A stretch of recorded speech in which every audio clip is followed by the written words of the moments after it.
Hello, everybody. Welcome to another episode of Distilled, Brewed, and Reviewed. I am in my sipping vehicle, not the sipping den, taking a trip from from Louisville to Lexington, right through the heart of bourbon country. Thought I'd make the time go faster if I shot a little video. Been wanting to do one about barrel picks. When I worked for Total Wine, I did their barrel picks for them. So I'll tell you about the process. If I was at the sipping den, I could show you the barrels and show you the samples they give you, but I can tell you about it. So what happens is you show up, you're registered already, now you're going for Total Wine. So they're going to give you a little VIP treatment because Total Wine is a big company, over 300 stores, and we buy a lot of stuff from them. They have everybody who picks the barrels, some of them have that listed. Total Wine's up there a lot, right? They pick a lot of barrels. Corporate picks a lot of Total Wine's barrels. I don't know if they even really pick them. But Kentucky stores, so far, they let the certain people go and pick them, like me, for example. Just because they treat that market of bourbon a little differently. Hopefully they'll keep it that way. I don't work there anymore, so either way, but I think you get a better quality that way instead of just having them send you whatever barrel. So what happens? So you show up and you check in. Hey, I'm here for the Total Wine doing a barrel pick. Yes, over here. Whoever else is comes that day. Then a guy will come down and he'll introduce himself. And generally, they will take you on a special tour, kind of a VIP tour, which is neat. Take you on a VIP tour, and then finally you get to the tasting room. That tasting room can vary. It's generally in a spot, generally, where most people who take tours don't go. They have special rooms. Luxro had a special house. Old Forester has if you've ever been in that inside little brick house they have that little area kind of hanging in the middle of it. If you've been there, you know what I'm talking about. I've done a review on it. Who's calling me? Oh, I can't read. But, and so you go to a special spot, and they'll, at Old Forester, they'll have barrels there. They'll have 4 or 5 barrels already set up on this platform. Now, what a lot of companies will do when it comes to barrel picks is they won't just randomly take barrels down. They taste their barrels all the time because they're looking for blending and making sure they hit their profile on their whiskey. The barrels that are exceptional, that are basically too good to blend, are the ones they offer for anyone who wants to do a barrel pick. So they're going to make sure you get a good barrel, at least in their eyes. Okay, they're not going to let you pick some garbage. They're not going to trust your palate to put their stuff out there. They didn't blend it, and they don't want you picking some bad barrel and people tasting it. So they're already giving you the best barrels. You're basically picking the best of the best. So if you're at Old Forester, what you'll do is look, actually, it's all set up real nice with the Glencairns and the water and everything real nice. And the guy will, he'll basically drill into each barrel with a little battery powered drill. That whiskey will come in, it's on its side. That whiskey will come pouring out, not pouring out, slowly out, and he'll fill a little pitcher with it. And then he'll take a little wooden dowel, hammer it in, and stop the leak. And from that pitcher, he'll pour, your sample, and he'll do it with each barrel. And then they give you a notebook and a pen, of course, and you take notes. And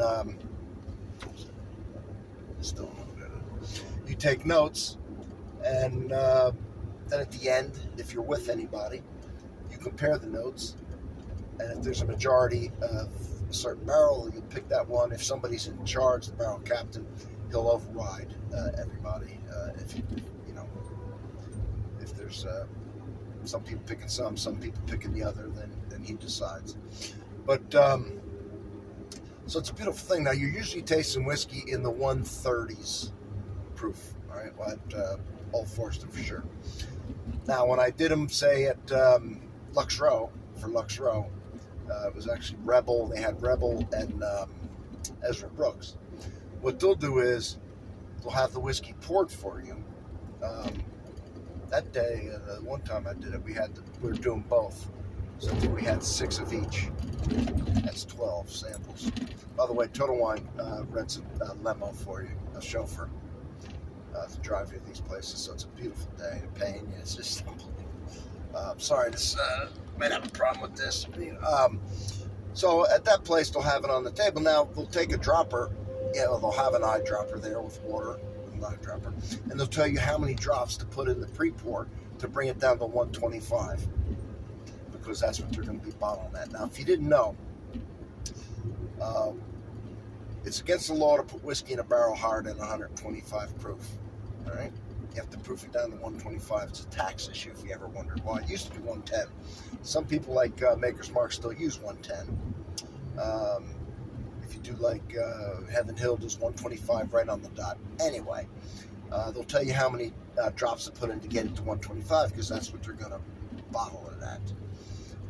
If you ever wonder what something says barrel proof or cask strength, that doesn't mean that's so the Ezra Brooks and the Rebel was coming out in the 130s, all right, but we were taking it down to 125, and that's what they were going to bottle that, and they were going to call it cask strength or barrel proof.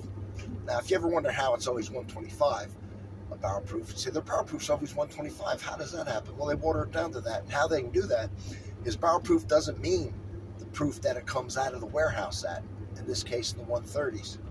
It means the proof it went into the warehouse at. So you can do it that way. So if you put it in at 124 and it comes out at 133, you could bring it back to 124 and still call it barrel proof or cask strength if you didn't know that. No big deal there.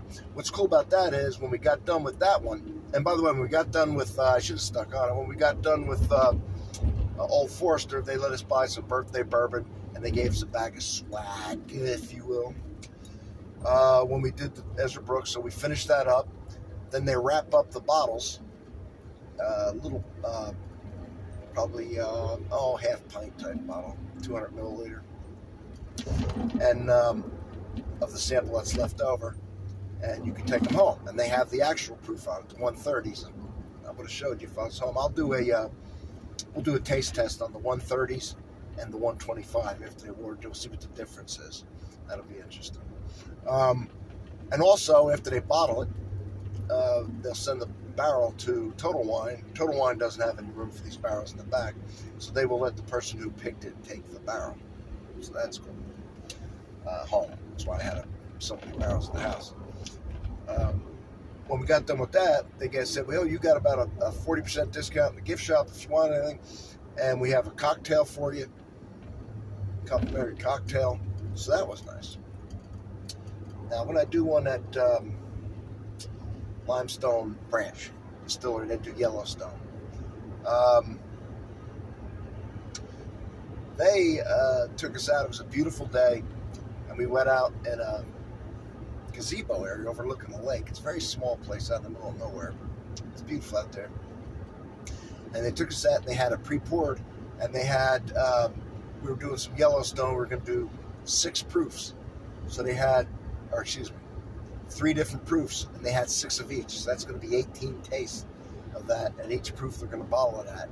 And you do all 6 of one proof, you pick the best, the next one, and the next one. When we got done with that one, the guy, if you know him, Stephen Fonte, I did a video on him. He's fantastic. He goes, hey, man, go back into the bar. And we were done with that. And we got a special shot for you.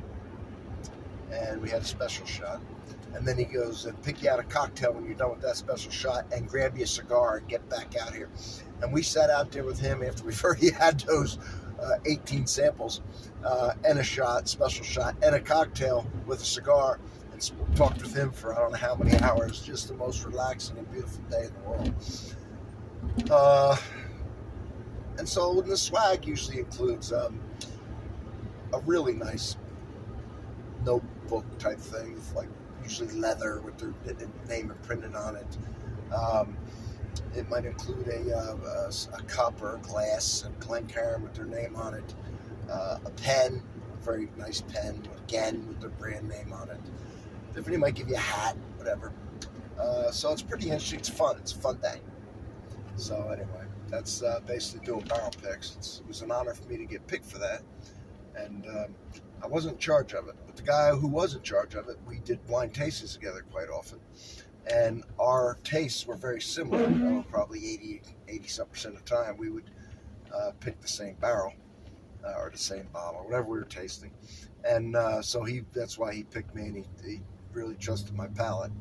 And plus, I was their number one salesman, and so I was going to be selling it. And so that's why they let me go on the picks. They didn't want me to leave there. So it was great. It was a great time. Anyway, got any questions, put them down in the comments. I did others too. New Riff, and there's a bunch of others I did. But that gives you a gist of what goes on there. So thanks for being here. Don't forget to subscribe. I'll see you on the next one.